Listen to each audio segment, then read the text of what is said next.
हम कथा सुनाते राम सकल गुण धाम की। हम कथा सुनाते राम सकल गुण धाम की।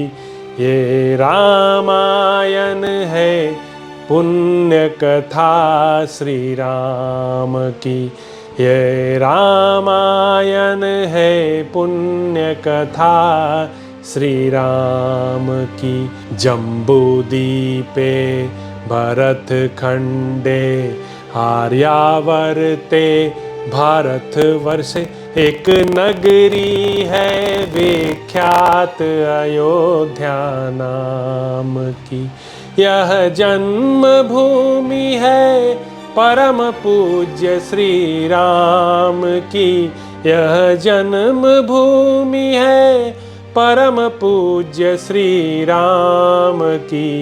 यह रामायण है पुण्य कथा श्री राम की। यह रामायण है पुण्य कथा श्री राम की। श्री सीताराम चंद्राभ्याम नमः। श्रीमद् वाल्मीकीय रामायण भारत का स्वर्णिम महाकाव्य। अयोध्या कांड सर्ग 17। श्रीराम का राजपद की शोभा देखते और सुहृदों की बातें सुनते हुए पिता के भवन में प्रवेश। इस प्रकार श्रीमान रामचंद्र जी अपने सुहृदों को आनंद प्रदान करते हुए रथ पर बैठे राजमार्ग के बीच से चले जा रहे थे। उन्होंने देखा सारा नगर ध्वजा और पताकाओं से सुशोभित हो रहा है। चारों ओर बहुमूल्य अगुरु नामक धूप की सुगंध छा रही है और सब ओर असंख्य मनुष्यों की भीड़ दिखाई देती है। वह राजमार्ग श्वेत बादलों के समान उज्ज्वल भव्य भवनों से सुशोभित तथा अगुरु की सुगंध से व्याप्त हो रहा था। अच्छी श्रेणी के चंदनों, अगुरु नामक धूपों, उत्तम गंध द्रव्यों, अलसी या सन आदि के रेशों से बने हुए कपड़ों तथा रेशमी वस्त्रों के ढेर, अनबिंधे मोती और उत्तमोत्तम स्फटिक रत्न उस विस्तृत एवं उत्तम राजमार्ग की शोभा बढ़ा रहे थे। वह नाना प्रकार के पुष्पों तथा भांति भांति के भक्ष्य पदार्थों से भरा हुआ था। उसके चौराहों की दही, अक्षत, हविष्य, लावा, धूप, अगर, चंदन, नाना प्रकार के पुष्पहार और गंध द्रव्यों से सदा पूजा की जाती थी। स्वर्गलोक में बैठे हुए देवराज इंद्र की भांति रथारूढ़ श्रीराम ने उस राजमार्ग को देखा। वे अपने सुहृदों के मुख से कहे गए बहुत से आशीर्वादों को सुनते और यथायोग्य उन सब लोगों का सम्मान करते हुए चले जा रहे थे। उनके हितैषी सुहृद कहते थे, रघुनंदन, तुम्हारे पितामह और प्रपितामह, दादे और परदादे जिस पर चलते आए हैं, आज उसी मार्ग को ग्रहण करके युवराज पद पर अभिषिक्त हो आप हम सब लोगों का निरंतर पालन करें। फिर वे आपस में कहने लगे, भाइयों, श्री राम के पिता तथा समस्त पितामहों द्वारा जिस प्रकार हम लोगों का पालन पोषण हुआ है, श्री राम के राजा होने पर हम उससे भी अधिक सुखी रहेंगे। यदि हम राज्य पर प्रतिष्ठित हुए श्री राम को पिता के घर से निकलते हुए देख लें, यदि राजा राम का दर्शन कर लें, तो अब हमें इहलोक के भोग और परमार्थ स्वरूप मोक्ष लेकर क्या करना है। अमित तेजस्वी श्री राम का यदि राज्य पर अभिषेक हो जाए तो वह हमारे लिए जैसा प्रियतर कार्य होगा, उससे बढ़कर दूसरा कोई परम प्रिय कार्य नहीं होगा। सुहृदों के मुंह से निकली हुई ये तथा और भी कई तरह की अपनी प्रशंसा से संबंध रखने वाली सुंदर बातें सुनते हुए श्री रामचंद्र जी राजपथ पर बढ़े चले जा रहे थे। जो श्रीराम की ओर एक बार देख लेता, वह उन्हें देखता ही रह जाता था। श्री रघुनाथ जी के दूर चले जाने पर भी कोई उन पुरुषोत्तम की ओर से अपना मन या दृष्टि नहीं हटा पाता था।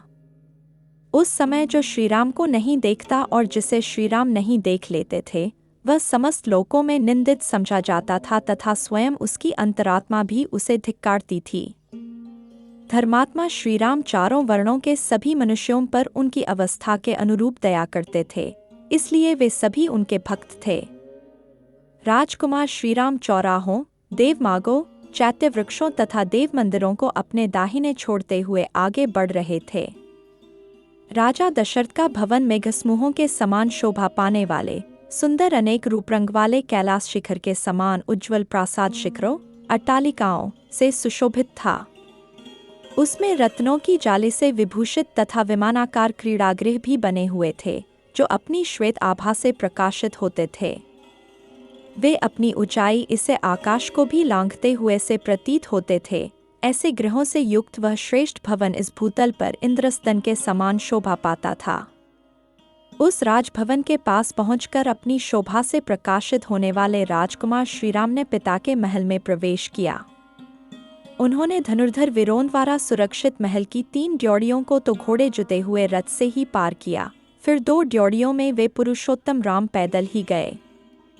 इस प्रकार सारी ड्योढ़ियों को पार करके दशरथ नंदन श्रीराम साथ आए हुए सब लोगों को लौटाकर स्वयं अंतपुर में गए।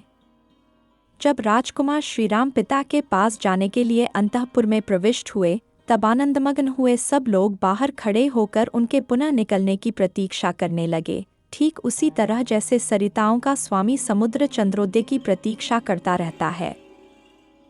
श्रीराम का कैकेयी से पिता के चिंतित होने का कारण पूछना और कैकेयी का कठोरतापूर्वक अपने मांगे हुए वरों का वृत्तांत बताकर श्रीराम को वनवास के लिए प्रेरित करना। महल में जाकर श्रीराम ने पिता को कैकेयी के साथ एक सुंदर आसन पर बैठे देखा। वे विषाद में डूबे हुए थे, उनका मुंह सूख गया था और वे बड़े दयनीय दिखाई देते थे। निकट पहुंचने पर श्रीराम ने विनीत भाव से पहले अपने पिता के चरणों में प्रणाम किया। उसके बाद बड़ी सावधानी के साथ उन्होंने कैकेयी के चरणों में भी मस्तक झुकाया। उस समय दिनदशा में पड़े हुए राजा दशरथ एक बार राम ऐसा कहकर चुप हो गए। इससे आगे उनसे बोला नहीं गया। उनके नेत्रों में आंसू भर आए, अतः वे श्रीराम की ओर न तो देख सके और न उनसे कोई बात ही कर सके। राजा का वह अभूतपूर्व भयंकर रूप देखकर श्रीराम को भी भय हो गया, मानो उन्होंने पैर से किसी सर्प को छू दिया हो।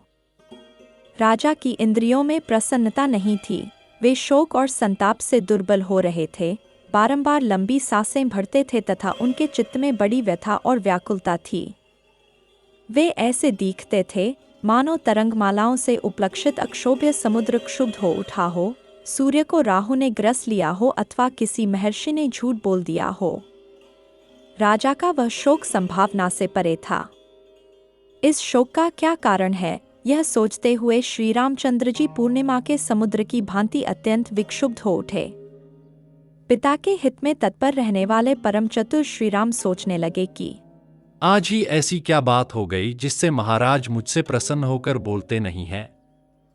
और दिन तो पिताजी कुपित होने पर भी मुझे देखते ही प्रसन्न हो जाते थे, आज मेरी ओर दृष्टिपात करके इन्हें क्लेश क्यों हो रहा है। यह सब सोचकर श्रीराम दीन से हो गए, शोक से कातर हो उठे। विषाद के कारण उनके मुख की कांति फीकी पड़ गई। वे कैकेयी को प्रणाम करके उसी से पूछने लगे, माँ, मुझसे अनजान में कोई अपराध तो नहीं हो गया जिससे पिताजी मुझ पर नाराज हो गए हैं।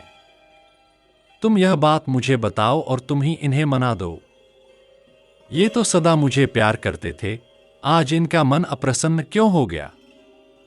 देखता हूं ये आज मुझसे बोलते तक नहीं हैं, इनके मुख पर विषाद छा रहा है और ये अत्यंत दुखी हो रहे हैं। कोई शारीरिक व्याधिजनित संताप अथवा मानसिक अभिताप, चिंता तो इन्हें पीड़ित नहीं कर रहा है। क्योंकि मनुष्य को सदा सुख ही सुख मिले, ऐसा सुयोग प्रायः दुर्लभ होता है। प्रियदर्शन कुमार भरत, महाबली शत्रुघ्न अथवा मेरी माताओं का तो कोई अमंगल नहीं हुआ है। महाराज को असंतुष्ट करके अथवा इनकी आज्ञा न मानकर इन्हें कुपित कर देने पर मैं 2 घड़ी भी जीवित रहना नहीं चाहूंगा। मनुष्य जिसके कारण इस जगत में अपना प्रादुर्भाव जन्म देखता है, उस प्रत्यक्ष देवता पिता के जीते जी वह उसके अनुकूल बर्ताव क्यों न करेगा। कहीं तुमने तो अभिमान या रोष के कारण मेरे पिताजी से कोई कठोर बात नहीं कह डाली जिससे इनका मन दुखी हो गया है। देवी, मैं सच्ची बात पूछता हूं, बताओ किस कारण से महाराज के मन में आज इतना विकार संताप है। इनकी ऐसी अवस्था तो पहले कभी नहीं देखी गई थी। महात्मा श्रीराम के इस प्रकार पूछने पर अत्यंत निर्लज्ज कैकेयी बड़ी रिठाई के साथ अपने मतलब की बात इस प्रकार बोली, राम, महाराज कुपित नहीं हैं और न इन्हें कोई कष्ट ही हुआ है। इनके मन में कोई बात है जिसे तुम्हारे डर से ये कह नहीं पा रहे हैं। तुम इनके प्रिय हो, तुमसे कोई अप्रिय बात कहने के लिए इनकी जबान नहीं खुलती, किंतु इन्होंने जिस कार्य के लिए मेरे सामने प्रतिज्ञा की है उसका तुम्हें अवश्य पालन करना चाहिए। इन्होंने पहले तो मेरा सत्कार करते हुए मुझे मुहमांगा वरदान दे दिया और अब ये दूसरे गवार मनुष्यों की भांति उसके लिए पश्चाताप करते हैं। ये प्रजानाथ पहले मैं दूंगा ऐसी प्रतिज्ञा करके मुझे वर दे चुके हैं और अब उसके निवारण के लिए व्यर्थ प्रयत्न कर रहे हैं। पानी निकल जाने पर उसे रोकने के लिए बांध बांधने की निरर्थक चेष्टा करते हैं। राम, सत्य ही धर्म की जड़ है, यह सत्पुरुषों का भी निश्चय है। कहीं ऐसा न हो कि ये महाराज तुम्हारे कारण मुझ पर कुपित होकर अपने उस सत्य को ही छोड़ बैठें। जैसे भी इनके सत्य का पालन हो वैसा तुम्हें करना चाहिए। यदि राजा जिस बात को कहना चाहते हैं वह शुभ हो या अशुभ, तुम सर्वथा उसका पालन करो तो मैं सारी बात पुनः तुमसे कहूंगी। यदि राजा की कही हुई बात तुम्हारे कानों में पड़कर वहीं नष्ट न हो जाए, यदि तुम उनकी प्रत्येक आज्ञा का पालन कर सको तो मैं तुमसे सब कुछ खोलकर बता दूंगी, ये स्वयं तुमसे कुछ नहीं कहेंगे। कैकेयी की कही हुई यह बात सुनकर श्रीराम के मन में बड़ी व्यथा हुई। उन्होंने राजा के समीप ही देवी कैकेयी से इस प्रकार कहा, अहो, धिक्कार है देवी, तुम्हें मेरे प्रति ऐसी बात मुंह से नहीं निकालनी चाहिए। मैं महाराज के कहने से आग में भी कूद सकता हूं, तीव्र विष का भी भक्षण कर सकता हूं और समुद्र में भी गिर सकता हूं। महाराज मेरे गुरु, पिता और हितैषी हैं, मैं उनकी आज्ञा पाकर क्या नहीं कर सकता। इसलिए देवी, राजा को जो अभीष्ट है वह बात मुझे बताओ। मैं प्रतिज्ञा करता हूं उसे पूर्ण करूंगा। राम दो तरह की बात नहीं करता है। श्रीराम सरल स्वभाव से युक्त और सत्यवादी थे।